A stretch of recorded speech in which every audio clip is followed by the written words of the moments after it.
আসসালামু আলাইকুম প্রিয় শিক্ষার্থী, তোমাদের সবাইকে স্বাগতম। আজকে আমি নবম দশম শ্রেণীর পদার্থবিজ্ঞানের ভৌত রাশি এবং তাদের পরিমাপ থেকে গাণিতিক সমস্যা যেগুলো আছে আমি সেগুলো আলোচনা করব। এর আগে আমি 3টি পার্ট করেছি, তোমরা যারা ভিডিওগুলো দেখো নাই তোমরা চাইলে আমার সে ভিডিওগুলো দেখে নিতে পারো। প্রথম পার্টে আমি ভৌত রাশি এবং তাদের পরিমাপ থেকে বেসিক আলোচনা করেছি এবং দ্বিতীয় পার্টের ভিডিওটাতে আমি স্লাইড ক্যালিপার্স কি সেটা আমি দেখিয়েছি এবং তৃতীয় পার্টের ভিডিওতে আমি দেখিয়েছি প্রুগস নিয়ে বিস্তারিতভাবে আমি আলোচনা করেছি। তো আজকে এই অধ্যায়ের আমি গাণিতিক যে সমস্যা সেই গাণিতিক সমস্যাগুলো সমাধান করব। বিভিন্ন বোর্ডে এসেছে এরকম গাণিতিক সমস্যাগুলো আমি সমাধান করব। তো চলো কথা না বাড়িয়ে আমরা ভিডিও শুরু করি। তো দেখো, আমি শুরুতেই বরিশাল বোর্ড 2025 সালে ভার্নিয়ার স্কেলের সাহায্যে ঘন আকৃতির একটি বস্তুর দৈর্ঘ্য পরিমাপ করে প্রধান স্কেল পার্ট 7 সেন্টিমিটার এবং প্রকৃত পার্ট 7.05 সেন্টিমিটার পাওয়া গেল। ভার্নিয়ার ধ্রুবক 0.02 মিলিমিটার দৈর্ঘ্য পরিমাপে ত্রুটি 4%। এখন গটা আমি নিচে লিখছি যেন মুছে দিয়ে আমরা ঘ করার সময় একটু আমাদের বোর্ডে স্পেস হয়, সেজন্য গটা একটু নিচে লিখছি যে ভার্নিয়ার সমাপতন নির্ণয় করো এবং ঘতে বলছে ঘনকটির আয়তন পরিমাপে কত শতাংশ ত্রুটি পরিলক্ষিত হবে গাণিতিকভাবে বিশ্লেষণ করো। তাহলে এই ম্যাথটা করার আগে আমরা যে দুইটা সূত্র আমাদের দরকার হবে, সূত্র দুটো যদি আমরা একটু লিখে নেই। এখানে দৈর্ঘ্য নির্ণয়, ভার্নিয়ার সমাপতন নির্ণয়ের জন্য আমরা যে সূত্রটি অ্যাপ্লাই করব সেটা L equal M plus V into V of C. তো এখানে এল কি? এলটা হলো দৈর্ঘ্য বা প্রকৃত পার্ট যেটা, সেটাকে আমরা এল বলবো। এমটা কি? এমটা হলো আমাদের প্রধান স্কেল পার্ট যেটা দেয়া আছে এবং ভার্নিয়ার ধ্রুবক অর্থাৎ ভি অফ সি এর মানও দেয়া আছে। তাহলে এই সূত্রের দেখো আমাদের কিন্তু দৈর্ঘ্য যেটা প্রকৃত পার্ট সেটা দেয়া আছে, এম ভার্নিয়ার প্রধান স্কেল পার্ট, ভি অফ সিটা হলো ভার্নিয়ার ধ্রুবক। তাহলে সবগুলো মানই দেয়া আছে, আমরা শুধু বসিয়ে ক্যালকুলেশন করলেই কিন্তু আমরা ভার্নিয়ার সমাপতন এই যে শুধু ভি যেটা, এটা কিন্তু আমরা পেয়ে যাব। তাহলে দেখো আমরা করে ফেলি গ নাম্বারটা সমাধান। তাহলে যে তথ্যগুলো দেয়া আছে আমরা একটু লিখে ফেলি আমাদের ওই সূত্রের আলোকে। তাহলে দেয়া আছে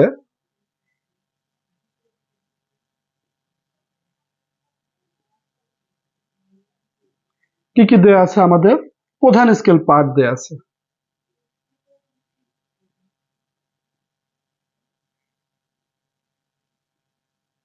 প্রধান স্কেল পার্টকে আমরা ক্যাপিটাল এম দ্বারা প্রকাশ করে থাকি এবং এটা দেয়া আছে আমাদের 7 সেন্টিমিটার। অপরদিকে আমাদের দেয়া আছে প্রকৃত পার্ট বা দৈর্ঘ্য,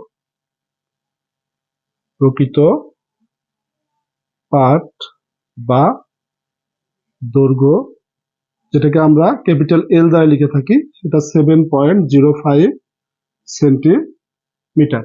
এরপর দেয়া আছে আমাদের ভার্নিয়ার ধ্রুবক, ভার্নিয়ার ধ্রুবক ভার্নিয়ার ধ্রুবক V of C equal 0.02 millimetre. তো দেখো ভার্নিয়ার ধ্রুবক ভি অফ সি এখানে 0.02, এককটা যদি আমরা খেয়াল করি আমাদের আগের এককগুলো কিন্তু সেন্টিমিটার ছিল, ভার্নিয়ার ধ্রুবকের এককটা কিন্তু মিলিমিটার। তাহলে ভার্নিয়ার ধ্রুবকের এককটা আমরা কিন্তু সেন্টিমিটারে কনভার্ট করে দেব, আর সেন্টিমিটারে কনভার্ট করতে হলে এটাকে আমরা 10 দ্বারা ভাগ করে দিলে এটা কিন্তু সেন্টিমিটারে কনভার্ট হয়ে যাবে, অর্থাৎ 0.002। এটা যদি ক্যালকুলেটর দিয়ে চাপো তাহলে 2 গুণন 10 ইনভার্স 3 দেখাবে, এভাবেও আমরা লিখতে পারি। এটাও যা 2 গুণন 10 ইনভার্স 3ও কিন্তু তাই। তারপরে আমরা কি ভার্নিয়ার সমাপতন আমরা বের করব, তাহলে আমরা লিখব ভার্নিয়ার সমাপতন, ভার্নিয়ার সমাপতন ভি ইকুয়াল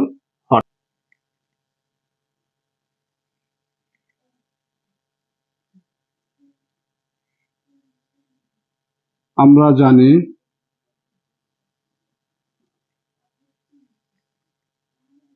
এল ইকুয়াল এম প্লাস ভি গুণন ভি অফ সি। তাহলে এল কত? এল এর মান হলো আমাদের 7.05, এম কত?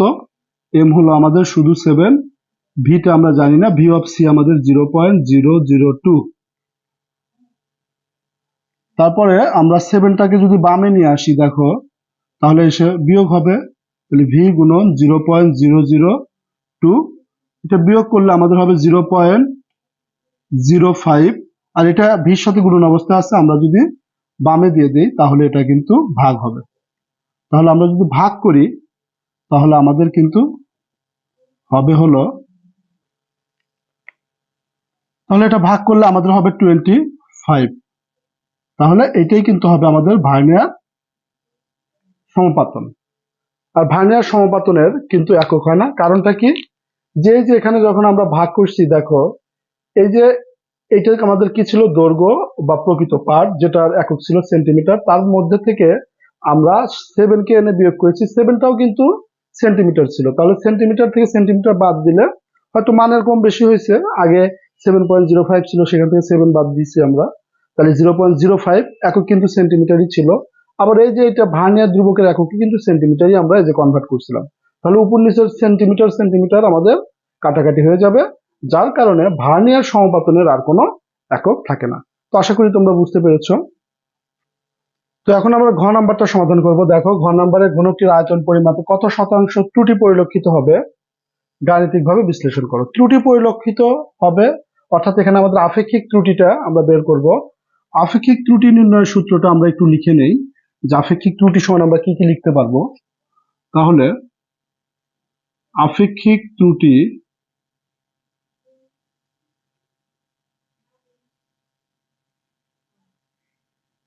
ইকুয়াল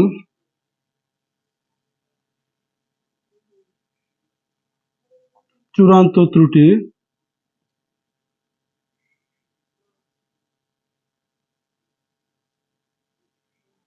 ভাগ আদি পরিমাপ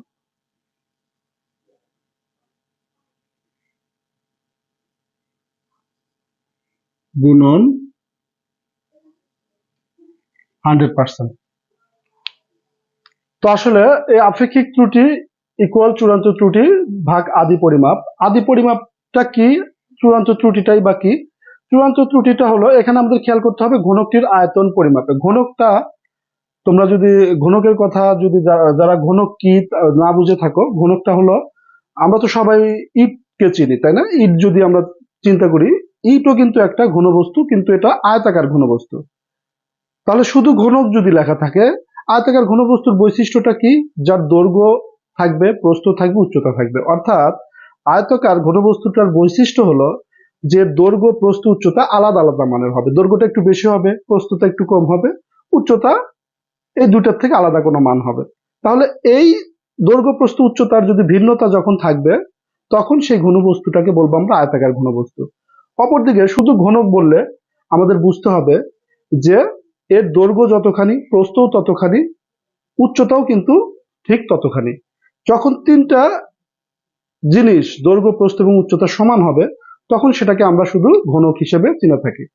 তো যাই হোক, এখন আমাদের সেরকমই একটা ঘনকের কথা বলছে, যে ঘনকটির আয়তন পরিমাপে কত শতাংশ ত্রুটি পরিলক্ষিত হবে গাণিতিকভাবে বিশ্লেষণ করো। তাহলে আপেক্ষিক ত্রুটি আমাদের বের করতে হবে। চূড়ান্ত ত্রুটিটা আমরা কি করব, আদি পরিমাপটাই বাকি। আদি পরিমাপ হলো আমাদের দৈর্ঘ্য দিয়ে, আমরা দৈর্ঘ্য কত পাওয়া গেছে, 7.05।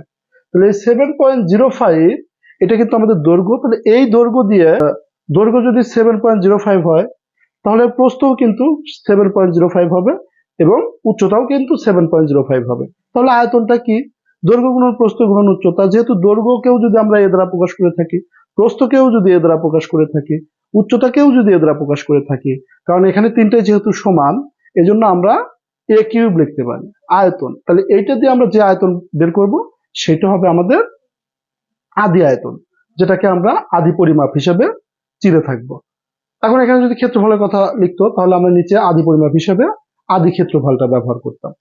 আচ্ছা, যাই হোক, তারপরে এই যে আয়তনটা বের করলাম, এটা আমরা আদি আয়তন, এটা আমরা রেখে দেব। রেখে দেওয়ার পর এই দৈর্ঘ্য পরিমাপে কিন্তু বলছে যে 4% ত্রুটি। ত্রুটি মানে কি, ত্রুটি মানে 4% বেশি হতে পারে, 4% কম হতে পারে। আমরা প্রথমে তাহলে 4% বেশির ক্ষেত্রে আমরা দৈর্ঘ্যটা বের করব। 4% বেশির ক্ষেত্রে যে দৈর্ঘ্যটা বের করব, সেই দৈর্ঘ্যর জন্য আবার আমরা আয়তন বের করব। তাহলে প্রথমে কিন্তু আমরা একটা আদি আয়তন বের করছি। তাহলে পরে যে আমরা দৈর্ঘ্য বাড়ানোর পরে যে আয়তনটা পেলাম, সেই আয়তন থেকে আমরা আদি আয়তনটা বাদ দেব, অর্থাৎ আয়তনের পার্থক্যটা আমরা বেশির ক্ষেত্রে বের করব। তারপরে আবার কি, কমের ক্ষেত্রে আমরা সেটা করব। কমের ক্ষেত্রে আমরা দৈর্ঘ্য বের করব। তাহলে কমের ক্ষেত্রে দৈর্ঘ্য বের করলে আমরা যে দৈর্ঘ্যটা পাবো, সেই দৈর্ঘ্য দিয়ে আবার আমরা আয়তন বের করব। তাহলে সেই আয়তন আবার আমরা আদি আয়তন আর এখন যে আয়তনটা আমরা পেলাম, সেই আয়তন দুটার পার্থক্য বের করব। এখন ওই যে দুটা বেশির ক্ষেত্রে আমরা আয়তন পেয়েছিলাম, আবার কমের ক্ষেত্রেও আমরা একটা আয়তন পাবো। তাহলে এই দুটার মধ্যে যেটা বড় হবে, যার মাপটা বড় হবে বা যার পরিমাণটা বড় হবে, সেটাই হবে আমাদের চূড়ান্ত ত্রুটি। তাহলে আমরা মান বসায় দিলেই কিন্তু এখন চূড়ান্ত ত্রুটি আমরা পেয়ে গেলাম আয়তনের পার্থক্য থেকে। এখন যদি ক্ষেত্রফলের কথা বলতো, তাহলে কিন্তু তখন ক্ষেত্রফলের বের করতাম আমরা, যেটা বলবে সেটা আমরা বের করব। খুবই সহজ, একই নিয়মে অনেকগুলো অঙ্ক করা যায়। আর এই নিয়মের অঙ্ক কিন্তু অনেক আসছে, অনেক আসছে। একটু মনোযোগ দাও, খুবই সহজ একটা অঙ্ক, তোমরা একটু মনোযোগ দিলে করতে পারবে ইনশাআল্লাহ। তাহলে দেখো কি কি দেওয়া আছে, আমরা একটু লিখে ফেলি। আমরা ঘ নাম্বারটা সমাধান করছি। তাহলে দেওয়া আছে, কি কি দেওয়া আছে আমাদের, দৈর্ঘ্য, দৈর্ঘ্য বা প্রকৃত, তাকে আমরা এখন শুধু এ লিখলাম, ধরো এল ও লিখতে পারো। আচ্ছা, আগে এল ইউজ করছি, এখনো দৈর্ঘ্যটাকে এল ইউজ করলাম। তাহলে এটা কি, 7.05 সেন্টিমিটার। তাহলে সুতরাং ঘনকের আয়তন, ঘনকের আয়তন, এটাকে আমরা শুধু ভি লিখলাম। এটা দৈর্ঘ্যের উপরে কিউব, যেহেতু ঘনকের দৈর্ঘ্য প্রস্থ উচ্চতা সব সমান থাকে, এর জন্য দৈর্ঘ্যের উপর কিউব। দৈর্ঘ্যটা কত, 7.05, তার উপরে কিউব। তাহলে 7.05 কে আমরা যদি কিউব করি, তাহলে আমরা পেলাম কি, 350.403। এখন আমরা এককটা লিখে দেবো যে ঘন সেন্টিমিটার, মানে সেন্টিমিটার উপরে কিউব। তাহলে এটা কিন্তু আমাদের ঘনকের আদি আয়তন পেলাম, আদি আয়তন। এখন আমরা 4% যেহেতু ত্রুটি হয়েছে, ত্রুটি বলতে আমরা বেশি কেউ বুঝবো 4% হয়তো বেশি হয়েছে অথবা 4% কম হয়েছে। তাহলে আমরা 4% বেশির ক্ষেত্রে দেখো যে 4% বেশির ক্ষেত্রে, বেশির ক্ষেত্রে দৈর্ঘ্য, 4% বেশির ক্ষেত্রে দৈর্ঘ্য, এটাকে আমরা L1 লিখলাম। তাহলে এটা কি হবে, এটা হবে হলো আমাদের স্বাভাবিক দৈর্ঘ্য কত ছিল এটা, অর্থাৎ আমরা এভাবে লিখতে পারি এল প্লাস এল গুণন যত পার্সেন্ট বেশি তত পার্সেন্ট করুন। এখন এল এর মান কত, 7.05 প্লাস 7.05 গুণন পার্সেন্টটাকে আমরা ভেঙে দিলাম, পার্সেন্টকে তুলে দিলে 100 দ্বারা ভাগ করতে হয়, তোমরা জানো। এখন আমরা যদি ক্যালকুলেশন করি, 7.05টা আমরা লিখলাম প্লাস এটা আমরা ক্যালকুলেশন 0.282, এখন যদি এখন আমরা যোগ করি, তাহলে আমাদের হবে 7.332, এটা কিন্তু সেন্টিমিটার। তাহলে বেশির ক্ষেত্রে আমরা দৈর্ঘ্য পেয়ে গেলাম। এখন বেশির ক্ষেত্রে তাহলে আমরা আয়তনটা বের করে নেব। তাহলে সুতরাং এক্ষেত্রে আয়তন, এক্ষেত্রে আয়তন, এক্ষেত্রে বলতে আমরা বুঝতেছি যে বেশির ক্ষেত্রে আয়তন, দৈর্ঘ্যটা যখন বেশি হলো সেই ক্ষেত্রে আয়তন, এটাকে আমরা V1 বললাম। তাহলে আয়তনটা কি হবে, 7.332 উপরে কিউব, একবারে মান বসিয়ে দিয়েছি আমরা। তাহলে এটা হবে 394.155 ঘন সেন্টিমিটার। সুতরাং আয়তনের পার্থক্য, আয়তনের পার্থক্য,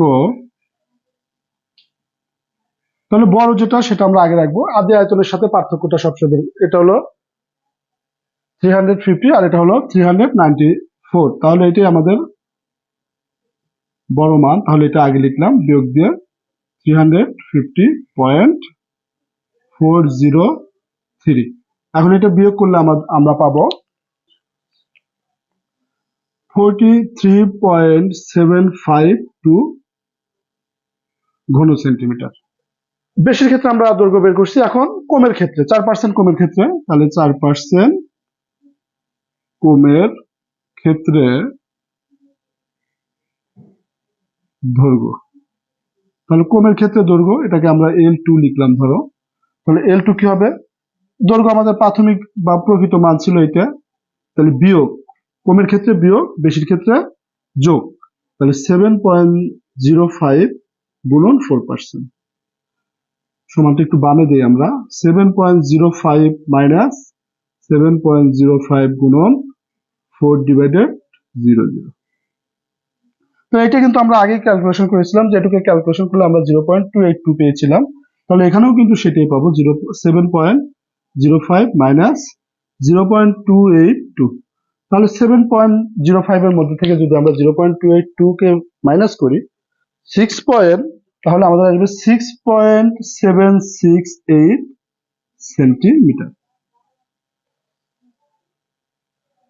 সুতরাং এক্ষেত্রে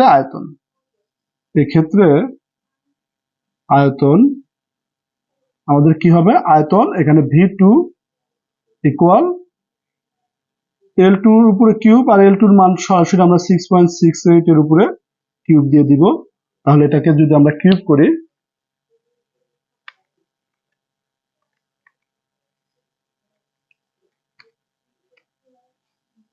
310.014 ঘন সেন্টিমিটার। তাহলে দেখো এক্ষেত্রে আমাদের আয়তনের পার্থক্য, শুরুতে আয়তন আমাদের কত ছিল? 350, এখন পেলাম কত? 310।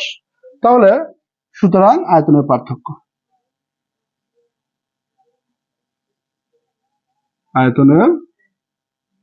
পার্থক্য আমাদের 350.403 বিয়োগ 310.014 সমান, তাহলে এটা আমাদের আসবে 40.389 ঘন সেন্টিমিটার বা সেন্টিমিটার কিউব। তাহলে এই যে আমরা আয়তনের পার্থক্যটা বের করলাম, দেখো এখানে আমরা আয়তনের পার্থক্য, দুটা আয়তনের পার্থক্য, বেশির ক্ষেত্রে একটা আয়তনের পার্থক্য পেয়েছিলাম, সেটা আমাদের এই যে আয়তনের পার্থক্যটা, এবং কমের ক্ষেত্রে আমরা আয়তনের পার্থক্য পেলাম এটা। তাহলে এই দুটার মধ্যে আমাদের যেটা বড় মান সেটা হবে আমাদের চূড়ান্ত ত্রুটি। তাহলে এটা আমাদের বড় মান, তাহলে চূড়ান্ত ত্রুটি এটা। আর আদি পরিমাপ বলতে আমরা বুঝবো এই আয়তনের ক্ষেত্রে আমরা যে আদি ঘনকের আদি আয়তনটা পেয়েছিলাম এই মানটাকে। তাহলে এই দুটা মান আমরা,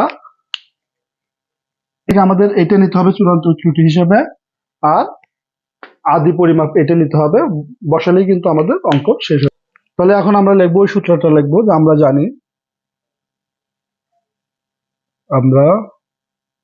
জানি আপেক্ষিক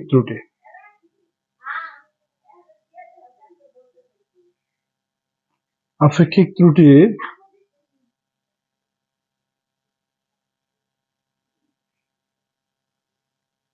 সমান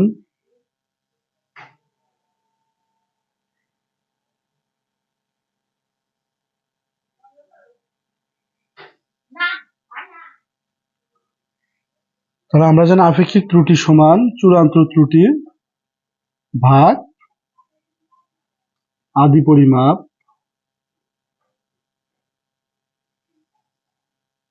গুণন 100%। তাহলে চূড়ান্ত ত্রুটি আমরা বড় যে মানটা পেয়েছি আয়তনের পার্থক্য, এটা হলো আমাদের চূড়ান্ত ত্রুটি, এবং আদি পরিমাপ হিসেবে আমরা পেয়েছি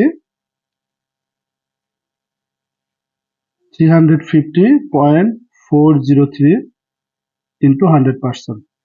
এখন এটাকে যদি আমরা ক্যালকুলেশন করি তাহলে দেখো যেটা আসবে সেটাই কিন্তু আমাদের অ্যান্সার। তাহলে আমরা এটাকে লিখতে পারি 12.49%। এটাই হলো আমাদের অ্যান্সার। বলছিল পরিমাপে কত শতাংশ ত্রুটি পরিলক্ষিত হবে? তাহলে ত্রুটি পরিলক্ষিত হবে 12.49%।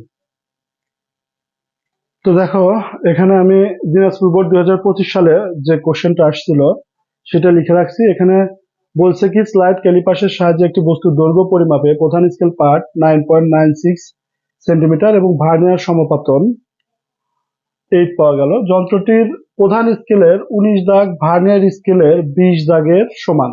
উক্ত যন্ত্রের সাহায্যে বস্তুটির প্রস্থ নির্ণয় করে মান পাওয়া গেল 8 সেন্টিমিটার। পরিমাপে 5% আপেক্ষিক ত্রুটি রয়েছে। গ নম্বরে বলছে বস্তুটির দৈর্ঘ্য নির্ণয় করো। তাহলে বস্তুটির দৈর্ঘ্য আমরা কিভাবে নির্ণয় করতে পারি? আমরা কিন্তু এর আগে সূত্রটা লিখছিলাম, আবার আমরা একটু লিখতেছি। দেখো, দৈর্ঘ্য পরিমাপের সূত্রটা হলো এল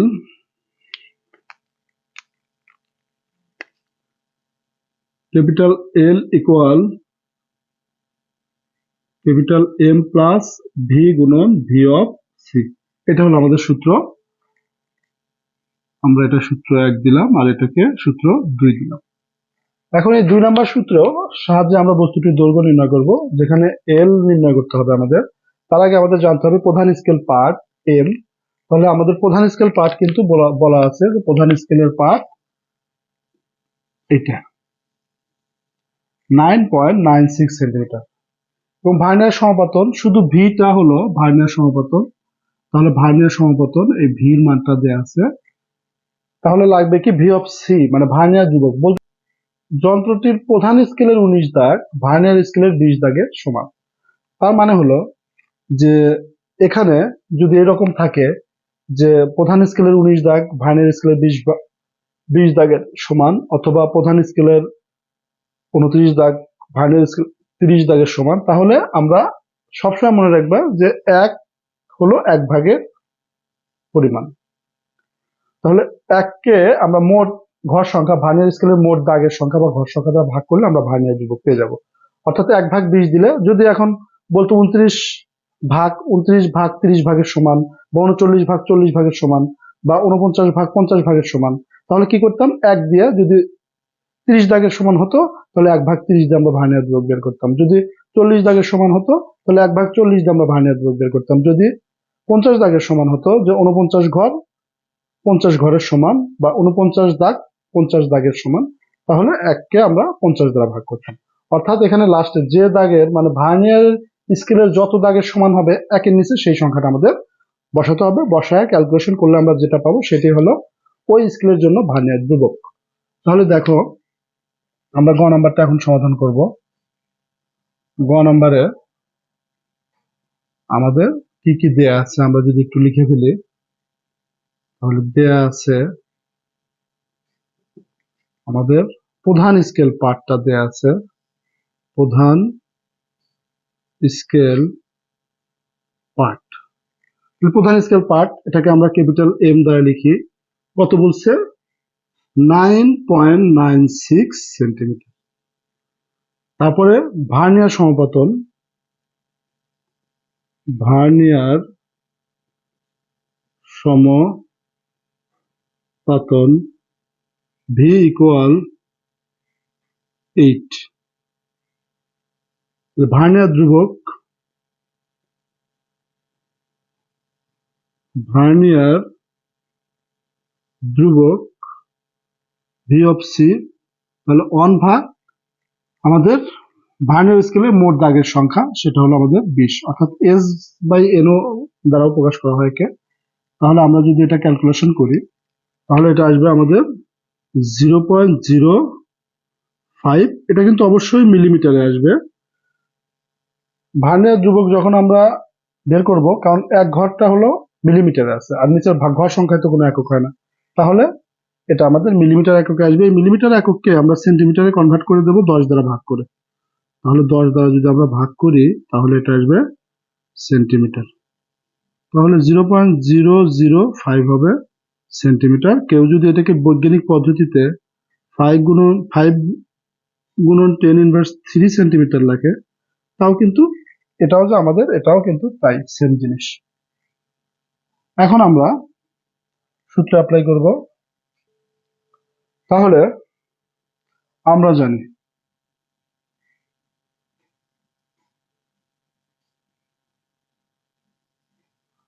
জানি capital L equal M plus V গুণন ভি অফ সি। তাহলে এখান থেকে আমরা যেহেতু এলটা বের করবো, তাহলে আর এলটাকে বারবার নিয়ে যাওয়ার দরকার নেই। আমরা মান বসাবো। এম এর মান 9.96, এখানে আছে 9.96, শুধু ভি 8, মানে প্লাস হবে 8 into V of C. V of C কত? আমরা 0.005 দিলাম। তাহলে এটা কি হবে? 9.96 প্লাস, এটা যদি আমরা গুণন করি 0.04 আসবে, অর্থাৎ এটা দৈর্ঘ্য পেলাম আমরা 10 সেন্টিমিটার। এটাই হবে আমাদের গ নাম্বারের অ্যান্সার। তো দেখো, ঘ নাম্বারটা এখন আমরা সমাধান করব। বলতেছে যে বস্তুটির ক্ষেত্রফলে আপেক্ষিক ত্রুটি নির্ণয় করে এর গ্রহণযোগ্যতা যাচাই করো, যেখানে ক্ষেত্রফলের গ্রহণযোগ্য আপেক্ষিক ত্রুটি 8%।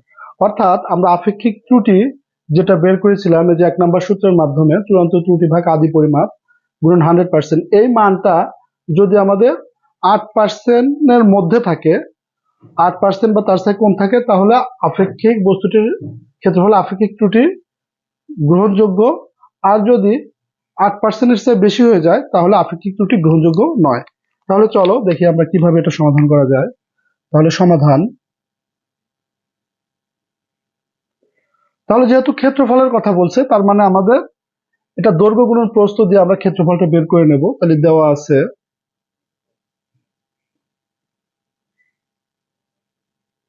যে প্রস্থ বি সমান 8 সেন্টিমিটার, এবং গ হতে কিন্তু আমরা দৈর্ঘ্য বের করছিলাম, যে গ হতে পাই দৈর্ঘ্য এ ইকুয়াল 10 সেন্টিমিটার। তাহলে সুতরাং আদি ক্ষেত্রফল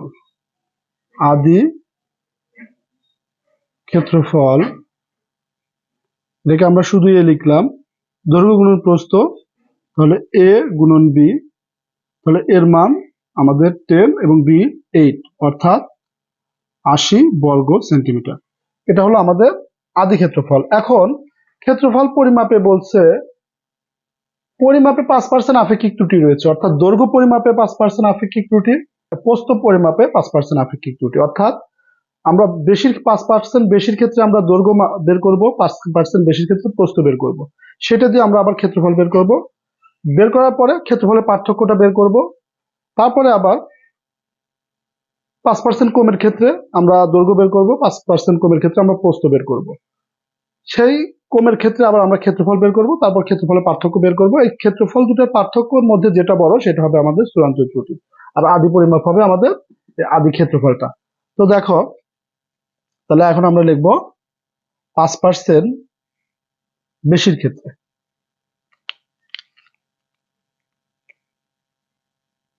5% বেশির ক্ষেত্রে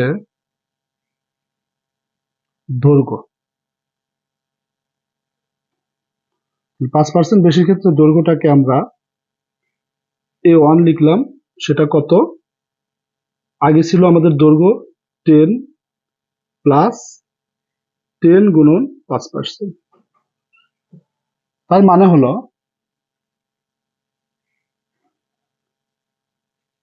যেটা যদি আমরা ক্যালকুলেশন করি, তাহলে 10 প্লাস 0.5, অর্থাৎ 10.5 সেন্টিমিটার। এবং প্রস্থটা হবে আমাদের B1 লিখলাম আমরা। এটাই 5% বেশির ক্ষেত্রেই আমাদের চলবে। তাহলে প্রস্থ আমাদের 8 প্লাস 8 গুণন 5%। এখন যদি পার্সেন্ট আমরা ভেঙে দেই, তাহলে কিন্তু এখানে আসবে আমাদের 0.4, অর্থাৎ যোগ করলে 8.4 সেন্টিমিটার। তাহলে সুতরাং ক্ষেত্রফল, এই বেশির ক্ষেত্রে আমরা ক্ষেত্রফলটা কত পাবো? ক্ষেত্রফল এটাকে আমরা A1 লিখলাম, তাহলে A1 গুণন B1। A1 এর মান কত পেয়েছি আমরা? 10.5, এবং B1 এর মান পেলাম আমরা 8.4। তাহলে এই দুটো যদি আমরা গুণ করি, গুণ করলে আমাদের হবে 88.2 বর্গ সেন্টিমিটার। তাহলে সুতরাং ক্ষেত্রফলের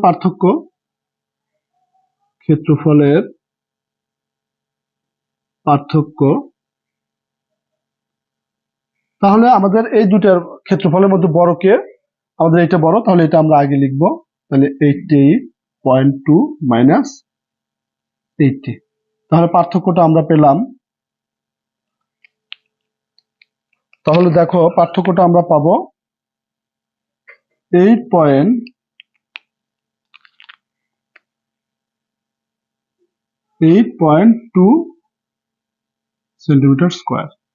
এখন আবার 5% কমের ক্ষেত্রে আমরা দৈর্ঘ্য বের করব, 5% কমের ক্ষেত্রে আমরা প্রস্থ বের করব। দেখো তাহলে আবার 5% কমের ক্ষেত্রে,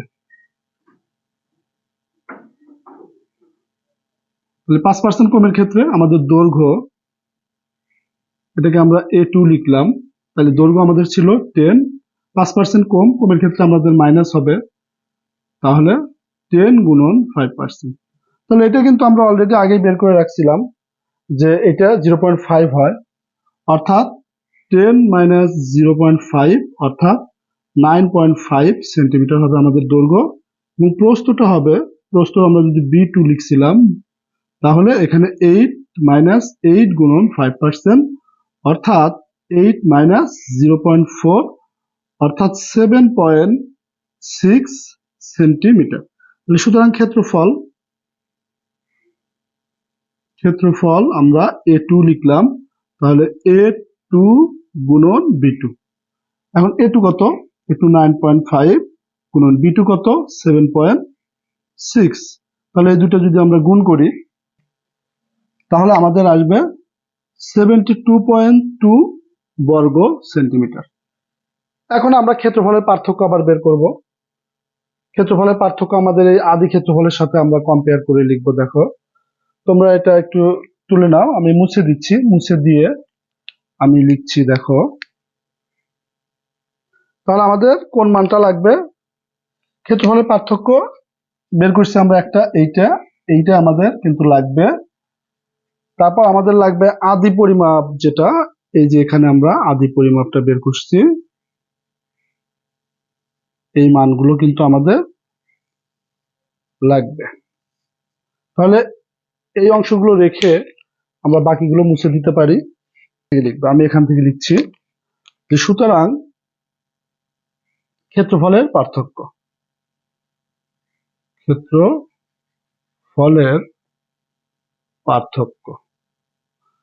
তাহলে আমাদের এইটা বড়, তাহলে এটার মধ্যে থেকে আমরা এটা বিয়োগ করলে আমাদের 7.8 বর্গ সেন্টিমিটার হবে।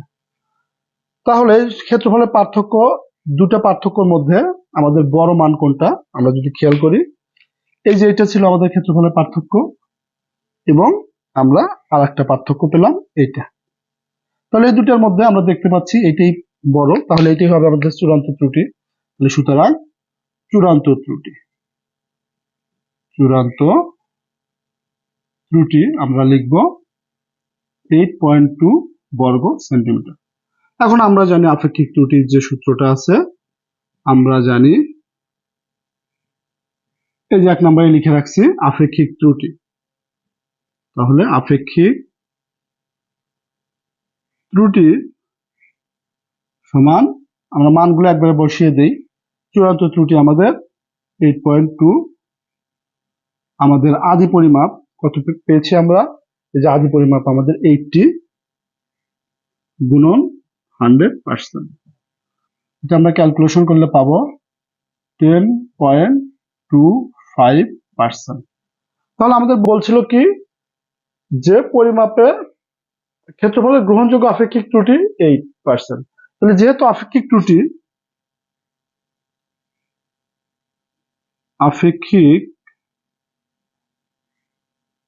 ত্রুটি গ্রেটার দেন 8%, তাহলে সেহেতু গ্রহণযোগ্য নয়।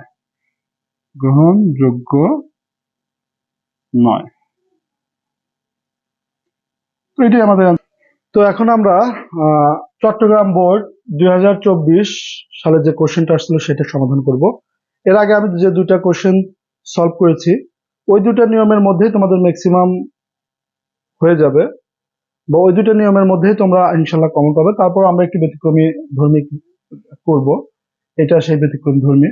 এখানে বলছে কি একটি স্লাইড ক্যালিপাসের প্রধান স্কেলের ক্ষুদ্রতম ঘরের দৈর্ঘ্য 1 মিলিমিটার এবং ভার্নিয়ার ধ্রুবক 0.005 সেন্টিমিটার। সমান পুরুত্বের ঘনাকৃতির একটি ফাঁপা বাক্সের বাইরে ও ভিতরের দৈর্ঘ্য যথাক্রমে L1 ও L2। স্লাইড ক্যালিপাস দিয়ে L1 ও L2 পরিমাপের ক্ষেত্রে প্রধান স্কেল পার্ট যথাক্রমে 80 মিলিমিটার এবং 60 মিলিমিটার এবং ভার্নিয়ার সমপতন 9 ও 6। গ নাম্বার, স্লাইড ক্যালিপাসটির ভার্নিয়ার স্কেলের কত ভাগ মূল স্কেলের কত ভাগের সমান নির্ণয় করতে হবে। তাহলে দেখো গ নাম্বারটা আমরা সমাধান করি। তাহলে গ নাম্বার সমাধান আমরা কিভাবে করব দেখো, এখানে আমাদের এই যে ভার্নিয়ার ধ্রুবক কিন্তু আমাদের দেয়া আছে। ভার্নিয়ার ধ্রুবক বলতেছে কত? ভার্নিয়ার ধ্রুবক আমাদের বলতেছে যে 0.005 সেন্টিমিটার। তাহলে এটা ভি অফ সি। এসটা কি? প্রধান স্কেলের ক্ষুদ্রতম এক ঘর, সেটা কত আমাদের? এটা মানে এটা এস এর মান। এনটা কি? ভার্নিয়ার স্কেলের মোট ঘর সংখ্যা বা ভাগ সংখ্যা। তাহলে আমরা এখান থেকে এনটা আগে বের করব। দেয়া আছে প্রধান স্কেলের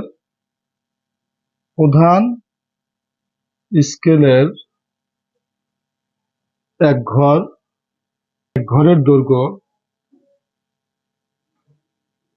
প্রধান স্কেলের এক ঘরের দৈর্ঘ্য, এটা এস সমান 1 মিলিমিটার। ভার্নিয়ার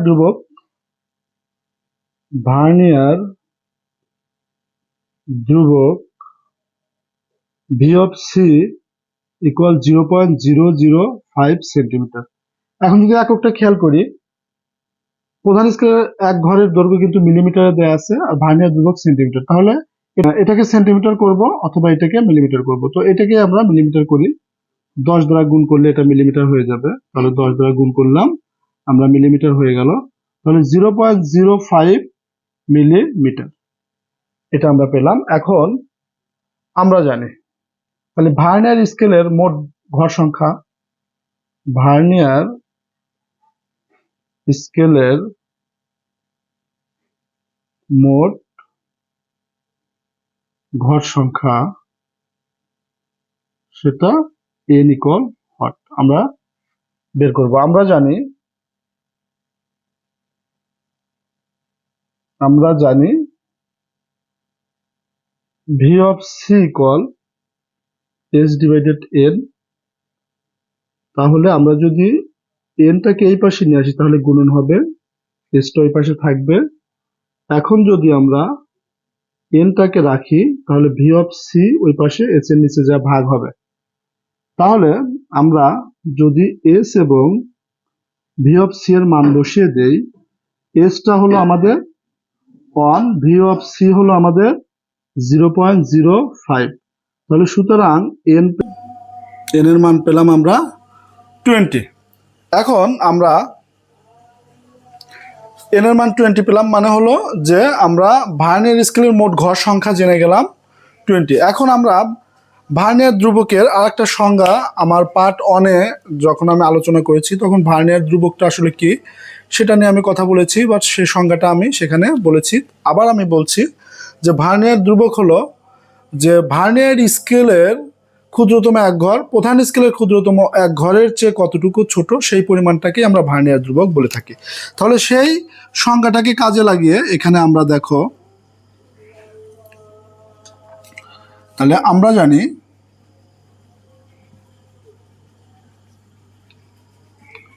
ভার্নিয়ার ধ্রুবক, এটাকে আমরা ভি অফ সি লিখতে পারি।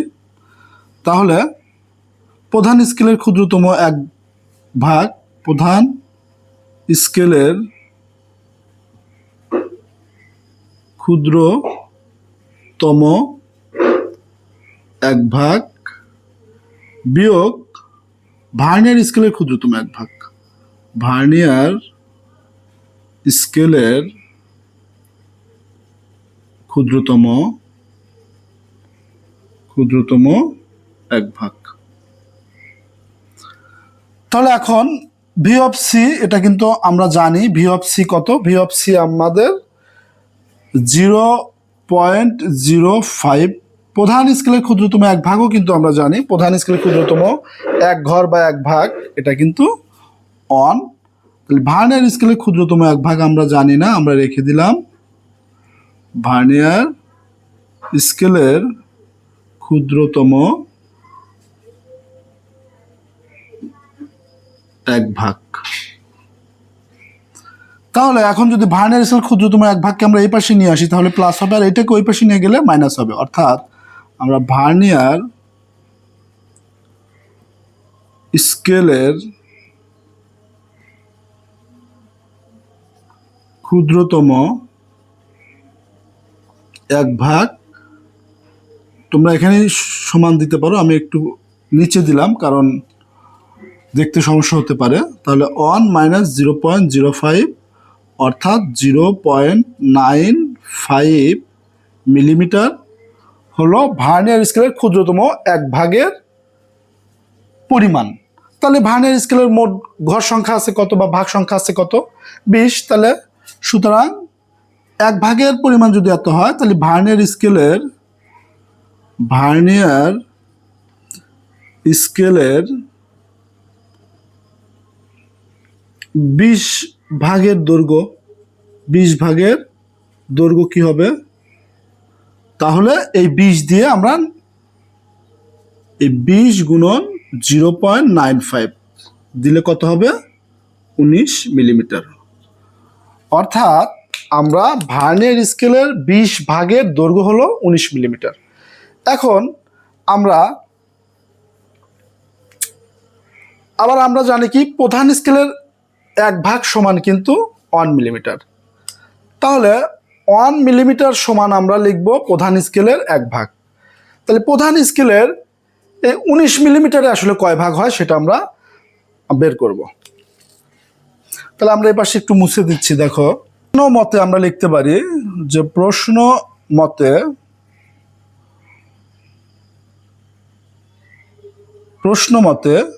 প্রধান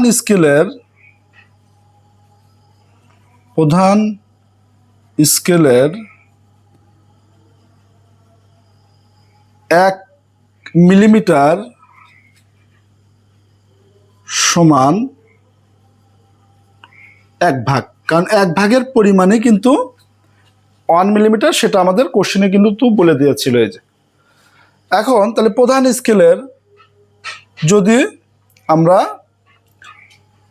19 মিলিমিটার আসলে কত ভাগ দেখো, তাহলে প্রধান স্কেলের 19 মিলিমিটার দৈর্ঘ্যের জন্য কত ভাগ পাওয়া যাবে? তাহলে 1 গুণন 19 ভাগ অর্থাৎ 19 ভাগ। তার মানে কি যে ভার্নিয়ার স্কেলের 20 ভাগের দৈর্ঘ্য 19 মিলিমিটার, আবার প্রধান স্কেলের 19 মিলিমিটারের জন্য ভাগ সংখ্যা 19। তার মানে ভার্নিয়ার স্কেলের 20 ভাগের সমান হলো প্রধান স্কেলের 19 ভাগ। তাহলে আমরা এখন লিখব, সুতরাং ভার্নিয়ার স্কেলের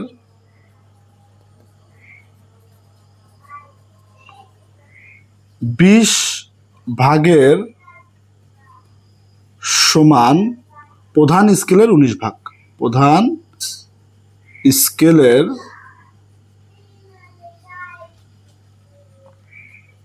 19 ভাগ। তো গ নাম্বার আমাদের এই পর্যন্তই। তো দেখো এখন আমরা ঘ নাম্বারটা সমাধান করব। ঘ নাম্বারে বলছে 1 ঘন সেন্টিমিটার লোহার ভর 7.2 গ্রাম হলে বাক্সের লোহার ভর 2 কেজি হবে কিনা, এটা আমাদের কাছে কোশ্চেন করছে। তাহলে এখানে 1 ঘন সেন্টিমিটার লোহার ভর, ঘন সেন্টিমিটার বলতে আমরা আসলে কি বুঝবো? ঘন সেন্টিমিটার বলতে আমরা বুঝতে পারছি যে এটা হলো লোহার আয়তনকে বোঝাচ্ছে। তাহলে আমরা কিন্তু এখানে বাক্সের আয়তন, বাক্সটা কেমন ছিল এটা বলছে ঘন আকৃতির। ঘন আকৃতির মানে হলো যে দৈর্ঘ্য, প্রস্থ, উচ্চতা তিনটাই কিন্তু সমান। তাহলে আমাদের এটাকে যদি আরেকটু পুরু করে আঁকাই আমরা, তাহলে আমাদের জন্য বুঝতে আরেকটু সুবিধা হবে। দেখো,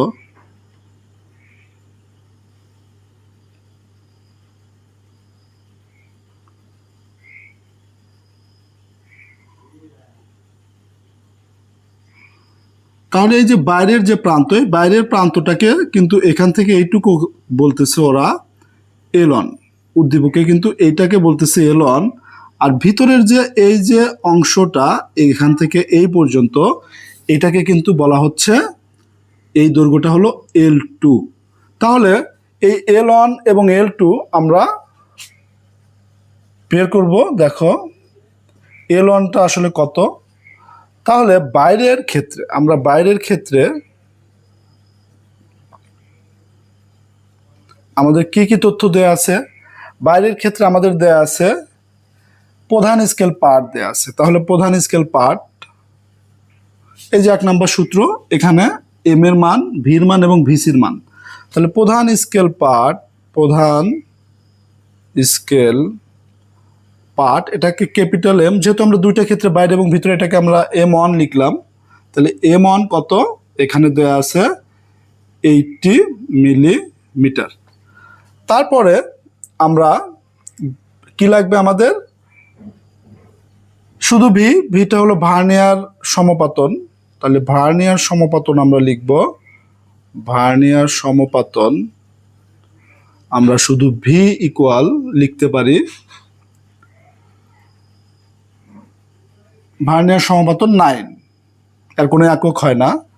এরপরে আমাদের প্রয়োজন ভার্নিয়ার ধ্রুবক। তাহলে ভার্নিয়ার ধ্রুবক কিন্তু এটা ফিক্সড, কারণ একই স্কেল দিয়ে আমরা ভিতরেও পরিমাপ করেছি, বাইরেও পরিমাপ করেছি। তাহলে ভি অফ সি এটা কিন্তু আমাদের 0.005 সেন্টিমিটার। এটাকেও আমরা সেন্টিমিটার করে দেব, কারণ আমাদের লাস্টে কিন্তু ঘন সেন্টিমিটার কথাটা আছে। তাহলে এটাকে সেন্টিমিটার করে দিলে আমাদের 10 দ্বারা ভাগ করে দিতে হবে। 10 দ্বারা ভাগ করলে আমরা 8 সেন্টিমিটার পাবো। তাহলে